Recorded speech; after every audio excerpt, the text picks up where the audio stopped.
Bismillah, alhamdulillah, wassalatu wassalamu ala rasulillah wa ala alihi wa sahbihi wa mala. Assalamu alaikum wa rahmatullahi wa barakatuh. Masu sauraro da kallonmu a wannan shiri na musamman da ke magana akan al-ijazul ilmi, wato abubuwa na mu'jiza ta Al-Kur'ani da ke ƙara bayyana sakamakon bincike da ci gaba da kimiyya da fasaha suke kawo a wannan zamani namu. Mun yi bayani cewa wannan shiri zai taimakawa wanda ke sauraronsa da bibiyarsa ya ƙara fahimta da sakankancewa da samun alaka ingantacciya da Al-Kur'ani, ya taimaka masa kuma wurin samun wato bin umarnin Ubangiji na yin tuntuntuni akan abin da ke kewaye da mu na halitta da yadda Allah ya tsara rayuwa gaba ɗaya kuma yake gudanar da ita domin ya ƙara imani da yaƙini da biyayya ga Allah subhanahu wataala. Kamar yadda wannan shirin zai taimakawa wanda ke da wato ƙoƙarin ganewa da fahimtar wannan ilimi na fasaha da kimiyya ya samu fahimta cikin sauƙi, kamar yadda mai karantar da shi a matsayinsa na lecturer a jami'a, matsayinsa na teacher a cikin ajujuwa, matsayinsa na mai ƙoƙarin ya karantar da wani ko da ƙaramin yaro ne zai samu hanya mafi sauƙi ta isar da wannan saƙo. Kamar yadda kuma wannan tsarin zai taimaka insha Allahu a canza tafiyar da muke tafiya akan ta yanzu, ta cewa kamar yadda a baya can ya zama cewa duk wani ci gaba na kimiyya da fasaha daga al'ummar musulmi aka rika ɗaukarsa. Duniya tana fuskantar Andalus, tana fuskantar cibiyar musulunci da ci gaba domin ta samu hasken yadda za ta fuskanta lokacin da ake dark ages, lokacin da turai suke cikin duhu, suke cikin jahilci da wato ci baya. A lokacin al'ummar musulmi take da ci gaba, take da wayewar da ake zuwa ana tururuwa a koyi larabci, a koyi ilimin da muke da shi na kimiyya da fasaha don amfana. To wannan aikin da muke kokarin yi da budawar da muke so, fatan mu shine ya haifar da wannan tunanin da canjin da zai zama nan gaba ba da mai tsawo ba za a koma ana waiwaya zuwa gare mu domin a samu fahimta ingantacciya. Kamar yadda muka ce kuma ƙwararru masana a wannan babu su kansu aka haska musu da yawa daga cikin su suka fahimci abin da ake bukata, za su koma su yi bincike su ƙara ma inganta yadda suke isar da sakon su. Hatta marubuta wanda suka yi bincike mai zurfi a wannan bangaren ko a bangaren su na ilimin kimiyya da fasaha za su iya gyara fahimtar su ko su samu mafi saukin hanya ta isar da sako sakamakon wannan shine abin da muka faɗa a shimfiɗan mu ta farko. A wannan shiri kuma za mu ƙara jin wasu daga cikin ƙarin fa'idoji da kuma wato muhimmancin wannan shiri da muke zartarwa domin amfanuwar al'umma gaba ɗaya. Daga cikin mafi muhimmancin su shine cewa kuma a daidai wannan lokacin wannan tsari da muka ɗauko, wannan shiri da ake yi shi zai ba da kariya da kandagarki ga waɗanda su kuma suke ƙoƙarin su ce wai akwai cin karo tsakanin Al-Kur'ani da abin da ya zo da shi na karantarwa da shari'a da kuma abin da zamani da ci gaba ya kawo. Wanda dama duk wanda ya san addini sani ingantacce ya kuma fahimci wato abin da shari'a ta zo da shi da abin da ke cikin Al-Kur'ani ya san akwai ka'ida muhimmiya cewa babu yanda za a yi a samu cin karo ko tufka da warwara tsakanin abin da yake al-naqlus sahih, wato wahayi ne ingantacce, sawan Al-Kur'ani ne da Allah ya saukar ga manzo sallama ko kuma gana ce ingantacciya ko aiki da manzon Allah ya faɗa ya tabbata. Duk abin da yake tabbatacce ne wahayi ne daga Allah, sawan wahayin na Al-Kur'ani ko kuma manganu da ayyuka na manzo sallama waɗanda suka tabbata, to waɗannan abubuwan al-naqlus sahih kenan, to ba sa taɓa yin karo da al-aqlus salim, ba sa taɓa yin karo da kuma hankali lafiyayye. Duk inda ka ji an samu tufka da warwara ko cin karo, to ko dai baka fahimci wahayin bane ko kuma dama asali abin da aka ce wahayin mai ba wahayi bane. Misali hadisi ne bai inganta ba, wani hadisi ne na ƙarya, wani na sata addini sai aka ɗauke shi ake so a ƙaryata addini da shi, wannan kaga ba shi muke magana ba. Amma matukar aya ce, matukar hadisi ne ya inganta daga manzo sallama kuma aka fahimce shi ingantacce fahimta, to babu yanda za a yi kuma ya karo da hankali lafiyayye, domin shi hankalin Allah ya halicce shi. Duk abin da hankali zai gano ƙarƙashin abin da Allah ya halitta ne kuma ba ɗan adam ni'ima da shi. Da haka ba sa cin karo da juna, bal suna taimakawa juna ne, domin shi hankali lafiyayye shi yake taimakawa wurin a fahimci saƙon Allah ingantacce. Da haka babu cin karo da junansu. Da haka daga cikin mafi girman fa'idar da mutum zai samu sakamakon sauraro da fahimtar wannan sako namu da wannan shiri da muke yi shine cewa kuma zai gane cewa ashe babu cin karo, babu tufka da warwara tsakanin wato wahayin da Allah ya saukar na Al-Kur'ani da sunnar manzo sallama da kuma wato ilimi da bincike da dan adam yake na fasaha da kimiyya. Hakanan daga ciki kuma za mu gane cewa ashe kamar yanda muke bincike muke kokarin gano al'amura za su inganta mana rayuwarmu ta hanyar bincike na ilimin kimiyya da fasaha da sauran ilmomi na rayuwa, ya kamata duk sanda muke wannan ko mu rika waiwayawa ɗaya gefen, mu rika ganin cewa akwai wasu abubuwan da wallahi ba sai ka wahala ba, da ka koma Al-Kur'ani da sunna za ka same su a fili. Da haka maimakon ai wahala kamar da bature yake cewa no need to reinvent the wheel, ba buƙatar sai ka maimaita abin da wani ya riga ya yi, ba buƙatar sai ka wahal da kanka cikin binciko da gano abin da dama can an riga an yi bincike an gano shi an san shi. Abin nufi a nan wurin, a lokacin da muke bincike a laboratory, a lokacin da muke lissafi, muke observations, muke duk abin da ake yi domin gano ilimi da tajriba, gwaji da bincike da sauransu yake kawowa ta hanyar kimiyya da fasaha, wanda abubuwa ne akwai tabbatattu a cikinsu.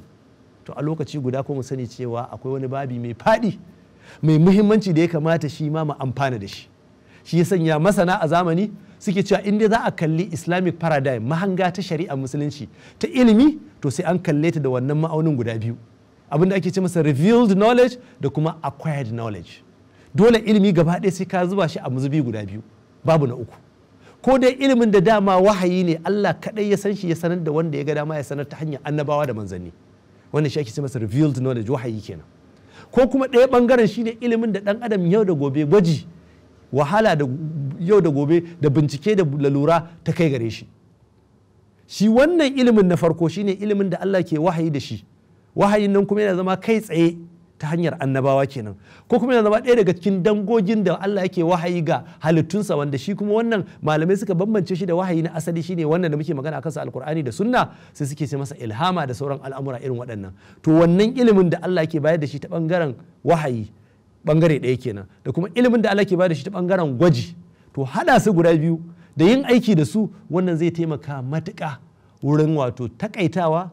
ga wahalar da ake wurin gano abubuwa, zai kuma taimaka wurin wato ba da fassara ingantacciya dangane da wasu al'amuran da in ka tsaya ga ma'auninka kawai takaitacce na tajriba na gwaji da abin da ido da hannu da sauran al'amura da ake amfani da su wurin gane al'amura suke iya ganowa, to za ka samu sauƙi cikin al'amuranka. Domin ko ba komai akwai abubuwan da mu a matsayin na musulmi mun san cewa Allah ya halice su, kuma ya ce wa ya khalqu ma la ta'lamuna, ya halice mu abin da bamu sani ba. To daga cikin abubuwan da muka sani din kuma akwai abubuwan da idrakin mu, mana hanyar da muke gano al'amura ba za ta kai gare su ba. Kamar mala'iku akwai su, amma dan adam Allah bai bashi kudura a matsayin sa na dan adam kamar ni da kai karabiti yau ordinary dan adam ba mu kai mu gansu ba a cikin ɗabi'ar mu. Sai dai in sun canza yanayi da Allah yake ba su dama lokaci su bayyana wata sifa da zamu iya ganin su, sai lokacin da mutuwa ta zo mutum wannan kuma daban. Haka nan akwai aljanu,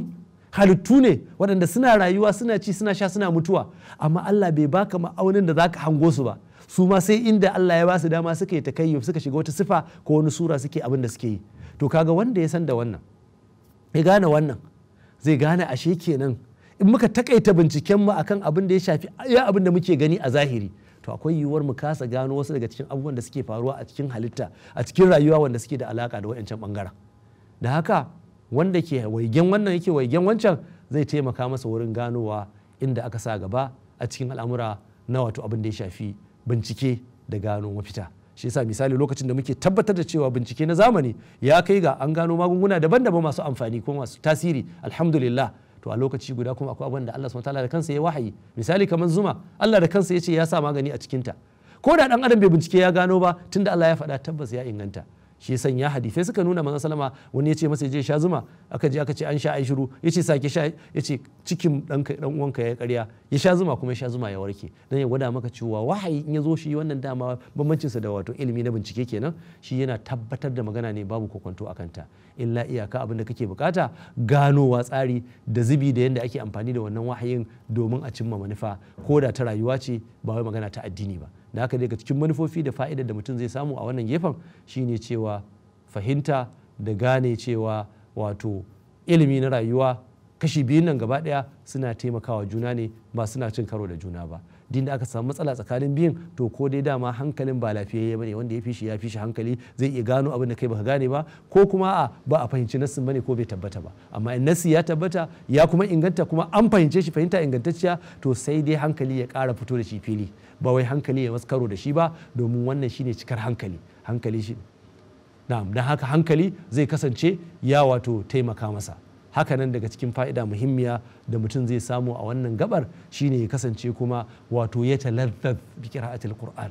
Zai kasance lokacin da mutum yake ibada musamman mu da muke yin sallah, lokacin da ka tashi yin sallah ko tashi tilawa alkur'ani, domin yanzu kana karanta alkur'anin kamar kana ganin sa idan ka ne, domin abubuwan da zamu magana akan su abubuwan ne da muke rayuwa da su a kullum, abubuwan da suke kewaye da mu ne, na tsirrai da halittu da rana da dare da wata da ruwan sama da duk abin da ke kewaye da mu. Ba wai tafiya zamu muna neman wasu abubuwa na ilimi da wasu mai zurfin ilimin science shi zai gane su bane. To sai ya zama cewa kana tafiya a bayan ƙasa kana kallon ayoyin Allah, wanda wannan yana da cikin mafi muhimmancin abin da Alkur'ani ya amfani da shi wurin isar da sakon Alkur'ani, cewa duk sanda kake kewaya a bayan ƙasa, duk sanda kake shiga mu'amala ka ta rayuwa, za ka yi ta ganin abin da su tuna maka Allah su kuma mai da kai zuwa gare shi. Da haka wannan ma yana cikin fa'idoji da nasara da riba da muke fatan samu sakamakon wato wannan shiri da muke yi dangane da al-ijazul ilmi, ma'ana abubuwa na mu'jiza ta Alkur'ani da ke bayyana sakamakon bincike na kimiyya da fasaha, wanda kuma bi idinillahi ta'ala, wanda duk ya mai da kai ya yi tunani ya fahimta ya kuma gane ya saki zuciyarsa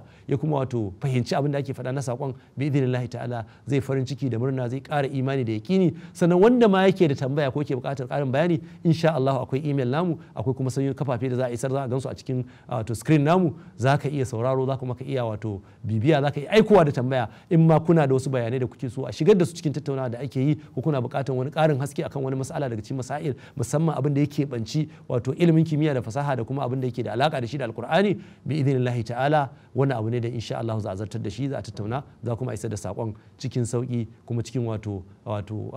hanya da zai ba da dama mutum ya fahimta, sawa'un ya kasance daga cikin masana na ilimin kimiyya ko kuma wanda yake wato mai takaitaccen ilimi ne ko kuma bai da alaka da wannan fanni din. Insha Allah a zama na gaba za mu dora daga nan wurin. Subhanakallahumma bihamdik, nashhadu an la ilaha illa anta, nastaghfiruka wa natubu ilayka. Wassalamu alaikum wa rahmatullahi wa barakatuh.